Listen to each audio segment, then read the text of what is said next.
Pickpocket gang. Not pickpocket. They were a gang of shoplifters, and they had special clothing made, and special muffs and special false hands and all kinds of things. And they would sometimes attack all kinds of shops at the same time, and then have huge, lavish parties to celebrate. Tin foil in your coats. Any number of clever little techniques. Means it does, when you go out, doesn't go bleep, bleep. Yeah, that's... Don't tell the ladies. I haven't told them how they get caught. A friend of mine wrote an article about a current group of really serious shoplifters called the Oysters. And they called them up and said, why are you called the Oysters? Is it something to do with, you know, because you kind of clam things shut over you? So, no, because we oyster stuff, isn't it?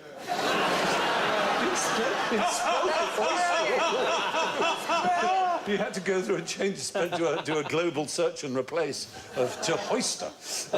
But these were hoisters. Oyster cult. Yeah, the hoister. We know other things about real elephants who are criminals.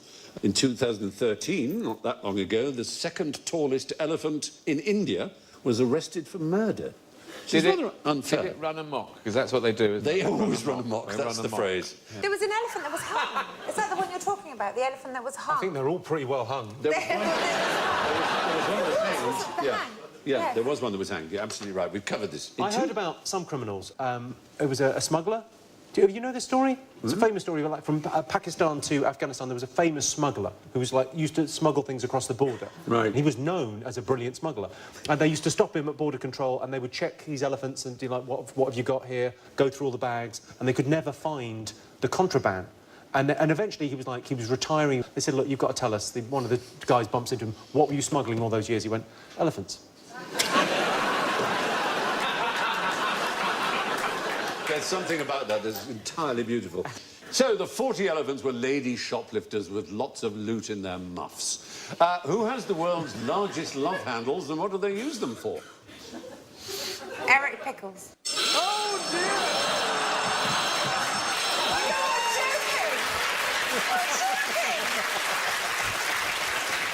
You see? Should have come on. Yeah. Oh, I've forgotten about that. Blue whale? Not the blue whale. Wait, sorry. So it's not the blue whale, but I'm close. You are. A barnacle. Stay with cetaceous creatures. Stay with a mammal. It's a that whale. lives in It's the a sea. It's a whale. It's a whale. And it begins with a B. Blue whale. Have another look, Stephen, because I'm pretty sure I got it right. There are other kinds of whale that begin with a B. Bum whale, bull whale. Bowhead. Whale. Big whale. What's the Big most whale. famous and expensive kind of caviar? Beluga. Oh, beluga whale. Beluga whale, yes. There one is. Look at it, that was going, hello! Flying on its side. Hello! I'm the whale now!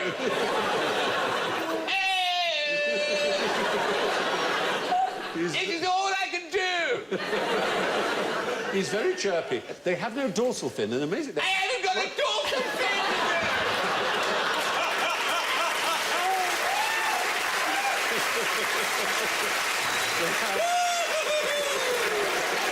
I don't feel the cold. I don't feel it. They don't because of their blubber. It's all the blubber. And they have midriff blubber, which they can Feel control. my love handles, baby. They control their love handles with special muscles, so that's how they move around, and that's how they, you know. That's how I roll. That's how they roll. Exactly right.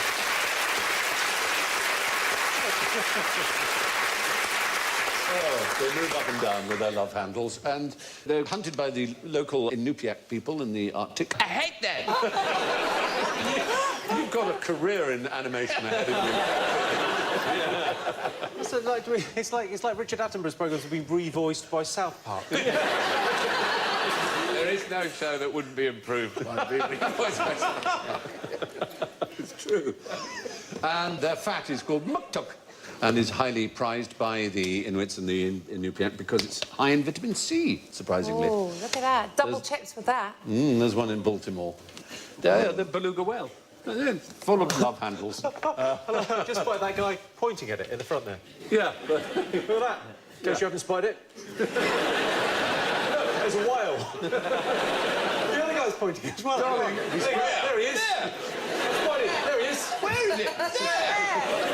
What do you mean you can't see. He's there. He's there. The other guy there. He's there. Sorry, I don't recognise anything that's not wearing a hat. Anyway, the beluga whales steady themselves with the world's largest love handles. All that we caught, we left behind, and carry away all that we did not catch. What am I talking about? Venereal disease. Somewhere along the line, I'm sure. What I'd already caught, I left behind by giving it to other people. By breathing it Yeah. out. Yeah. By breathing it out. Yeah, well, it is a riddle. It was a riddle given to a man of mythic status, so much so we don't even know if he existed, and yet his name is incredibly famous, and there are statues of him, even though we don't know that he existed. King Arthur. No, older than that, an oracle, the most famous of the oracles in the Western canon, of Delphi. Yeah, told him that he would die on the island of Ios and that he should beware the riddles of young children. And this man went round the Greek islands as a minstrel, because that's what he did. He sang poems to a lyre. So they were lyric, but they're known as epic, in fact. The great epic poems of Greek civilization, the two are Homer, and it's Homer we're thinking of. And Homer supposedly, in this story, went to Ios where he encountered a group of fisher boys. He went to Ios, but the guy just said don't go. I know, but just this always died. happens in Greek myth when to do with the Delphi. I mean, think of Oedipus. Don't listen. I Well, know. sometimes the oracle is sort of quite enigmatic very, and difficult. yes. But if he said, don't go to Ios... That's really and he goes to, you know... Anyway, Homer went to Ios and he encountered a group of fisher boys. He asked them what they'd caught and they gave him this riddle. And I'll repeat it again. All that we caught, we left behind, and carry away all that we did not catch. And he suddenly remembered Homer. Oh, my God, I shouldn't have asked riddles, and I'm on Ios. And maybe that's the thing about being cursed or having a prophecy, is that you stop concentrating. He slipped, cracked his head, died. Oh. Should have gone to Argos. They should have gone to Argos. Get everything there. Argos was Jason's ship, of course, wasn't it? Hence the Argonauts. Yes. Yeah. Yes. Yes. The Argos, the chain, they call their staff Argonauts to this day. Oh, do they? No.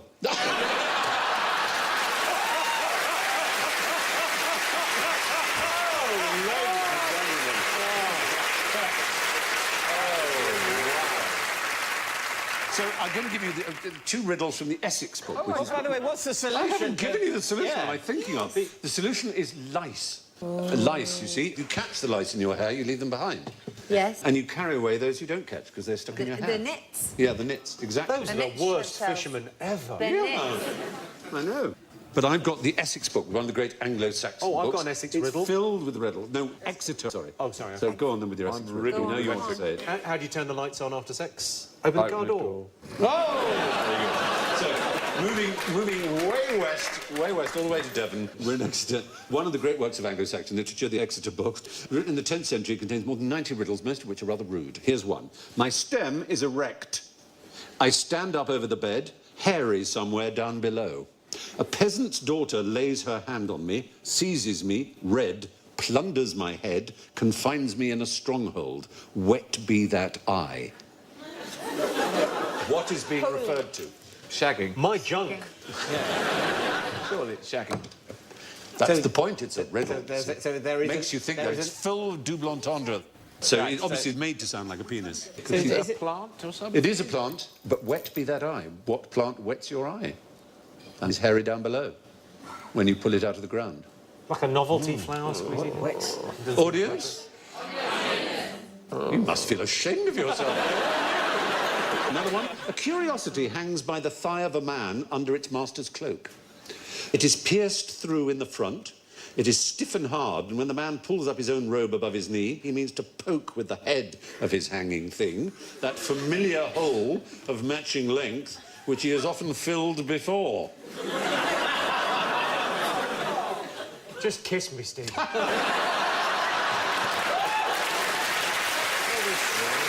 this messing around. Sounds like shagging again. It does. It hangs by his thigh. It's Is a it hilt, keys? to hilt Is of it keys in a a hole? sword. Keys is the right answer. It's a key. It's a key. A curiosity hangs by the thigh of a man. These obviously hang by their belt.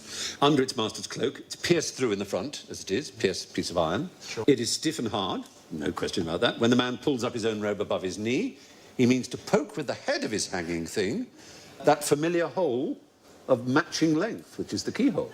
which is often filled before, because he's unlocked the door before. And it's a key. So much more Quite time clever. on their hands, didn't they? They did have time on their hands.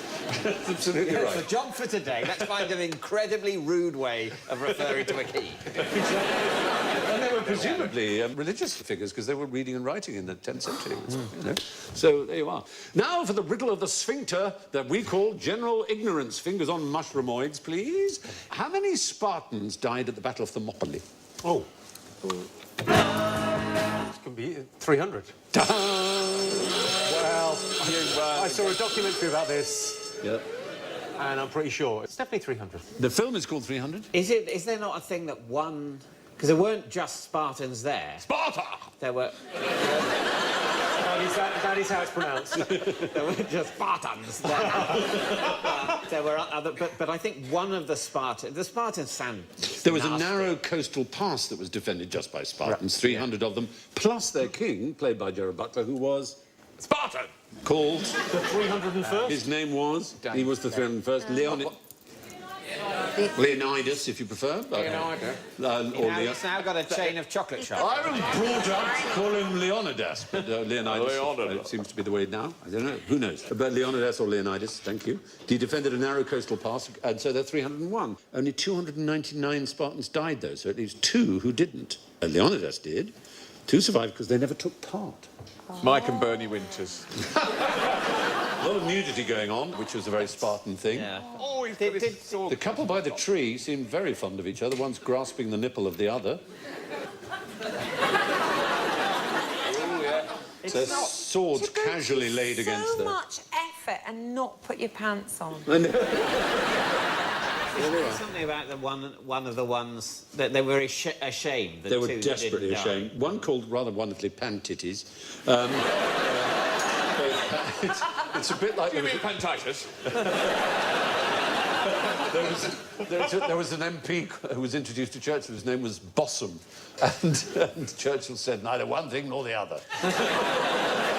But anyway, Pan-Titties or whatever he was, Pantites, went off to deliver a diplomatic message, apparently, an embassy, and he hanged himself from shame when he got back and saw that he was the only survivor. In fact, he wasn't the only survivor, because Eurytus couldn't fight because of an eye infection.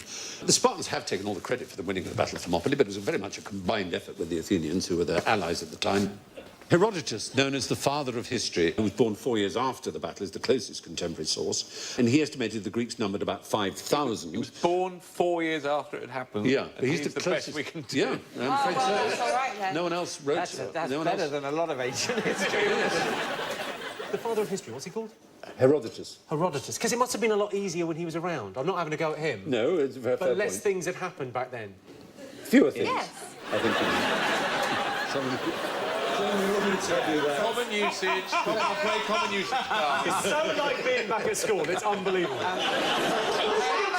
Apparently you can say less or if you want to now. Yeah. Apparently, you can just say what you like these days. Apparently, that's You can the new literally thing. say less if you want. Apparently, you're not allowed to scream idiot at people. What was the point in getting an education at all? I know how to use the apostrophe. Apparently, now it doesn't matter. What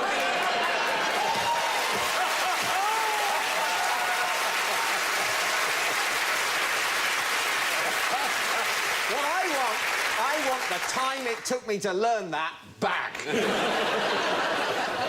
need to be less bothered about this, or fewer bothered. You need to be fewer bothered about this kind of thing. Just let it go. Be fewer upset. Now, what type of birds did the Birdman keep in his cell in Alcatraz? Is it a canary? A canary. Or canaries. I can't believe I got a buzzer again. I might be close, because last time I said 300 and it was 299. Yeah, you're one of Canary. Did he keep them in the cell? Did they come to the window? I can't remember the film now. It's Burt Lancaster, wasn't it? It wasn't allowed, is the right... Well done, audience. Very good.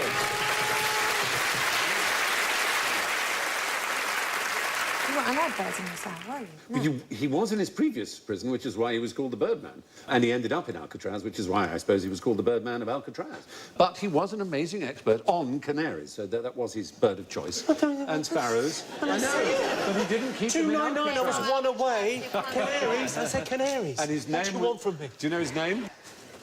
Robert Franklin Stroud. And he was moved to the Great Rock, as they call it, from which no one escapes, according to Patrick to the McGowan. rock. Yes. I think Sean Connery got out, yeah. Patrick To the McGowan. rock. Yes. Welcome to the rock. One more time, we'll go again. Welcome to the rock. So kind. And we can have a look at Alcatraz. That's the inside. You can do a tour of it. I've done a tour of it. Have you? It's great. I liked it a lot, but they used to put people in the cells.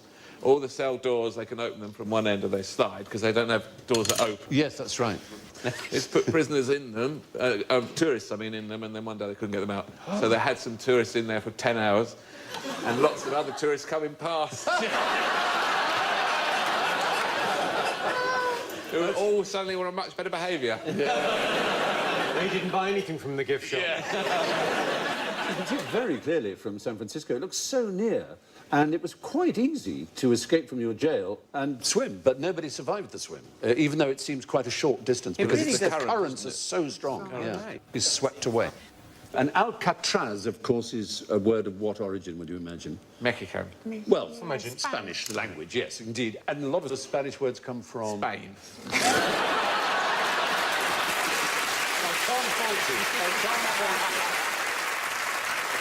Owl. It begins with owl, so like Alhambra and... the Moors. The Moors. It's an Arabic word, from Arabic. And oddly enough, in Spanish, Alcatraz means gannets, seabirds, but it used to mean pelicans. So when they've called the rock Alcatraz, they were calling it after the pelicans.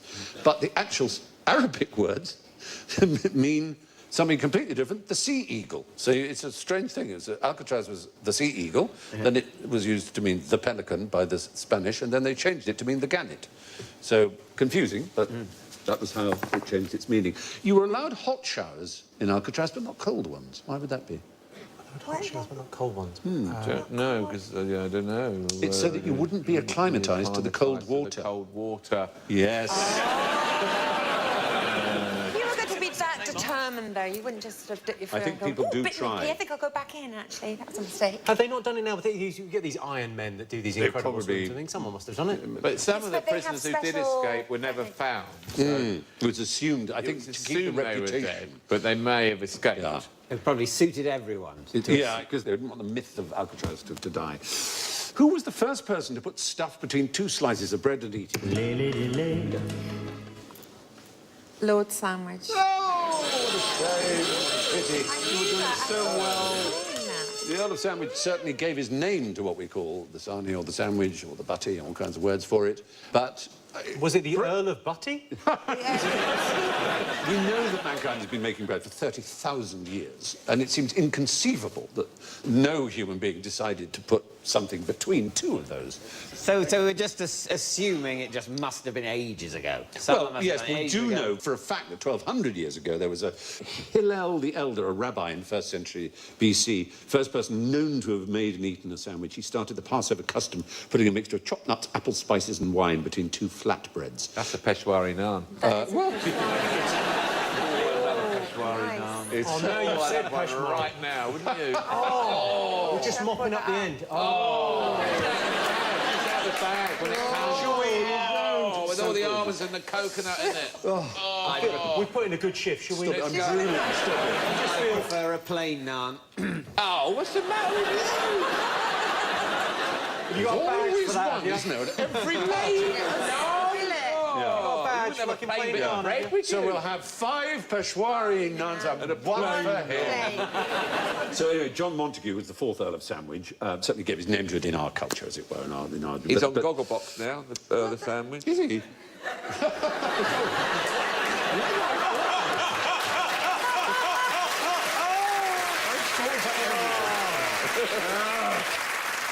The idea was that he just called for it because he was very busy.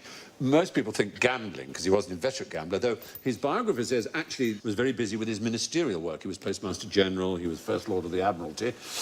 Never mind all that. When he got together with Mr. Branston... When they got together, it was moida. So anyway, that's the last of the questions. Let's see who's Victor Ludorum. Oh, my actual God. I'm sorry to say, in last place with -29 is The girl of many faces and voices, Stop Ronnie that. Ancona. Can't be.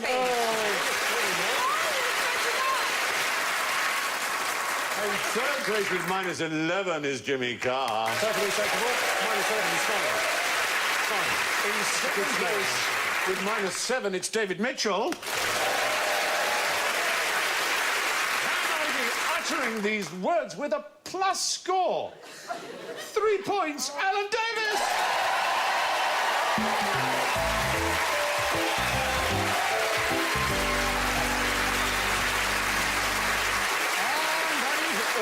From Ronnie, Jimmy, David, Alan and me. And I leave you with the last words of Nancy Lady Astor.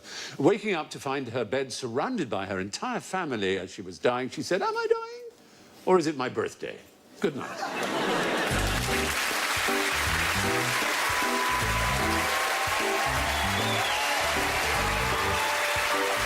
BBC Two has highlights of Newcastle taking on Sunderland and Liverpool.